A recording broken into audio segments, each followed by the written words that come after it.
So I've assembled the Blackstone already, and I've replaced it. I've replaced my other tabletop grill with the Blackstone. And unfortunately, I do not have the adapter yet to go to the propane tank. So I had to buy one of these 1 pound tanks, because this comes with the Blackstone right now, because this tabletop, you know, one that you could take anywhere. So I've got to get it the adapter, but for now, while I clean it up and get it seasoned, this will do just fine for the first cook. I brought Miko outside. We've got Jess and Leo are napping, and he kind of goes crazy, so have him out here with me. But we're gonna start off by taking the lid off. It has those hooks where you can hang it in the back, like so. But for the, to start out, I'm gonna be like washing it with water and then putting oil on it to season it. Also got the drip tray in the back. I have my DIY GoPro head mount. So let's get started. The very first thing that you're going to do is make sure that it's off and it's cold.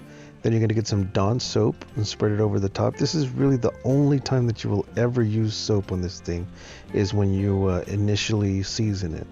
So what I'm using is a little like a Brillo pad, just from the Dollar Tree, to scrub it around with water and Dawn soap on it. Basically using it like a pan, how you would clean it, because you're going to be cooking food on it. I start scraping all the water out, and then spraying a little bit more water so that I can get all the soap off. And then I'm going to use a paper towel, a mixture of paper towels and cotton rags to dry it off. You should be prepared to use a lot of paper towels, but it's good to have some rags on hand as well. After it's all dried off, I let her rip and start to warm up. One thing to note here is that I'm starting off kind of like medium or mid to low, and then raising it up to high, just because I didn't want it to like warp or anything, or just a little worried about the steel. As I waited for it to heat up, I came over here to Miko just to see what's up. He's going to be out here with me while they're napping inside. I figured he would have liked the fresh air to be outside with me. Hopefully he did. But once it started to warm up, I started to use some oil. I'm using grapeseed oil. I spread it around with my flat spatula type thing, and I started using this rag here. When you're using the rag, you got to keep in mind that it has to be 100% cotton.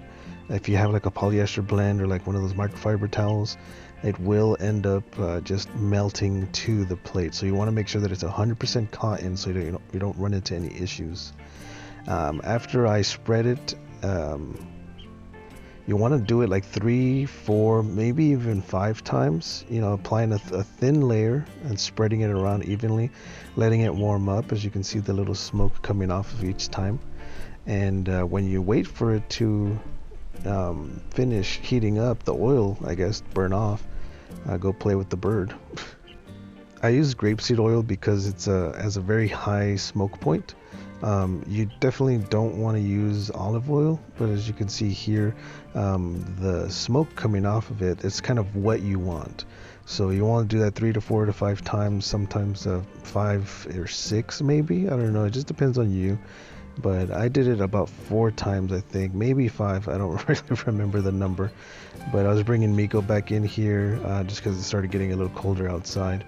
But now you can see the difference in the color on the cooktop, and it's properly seasoned so far.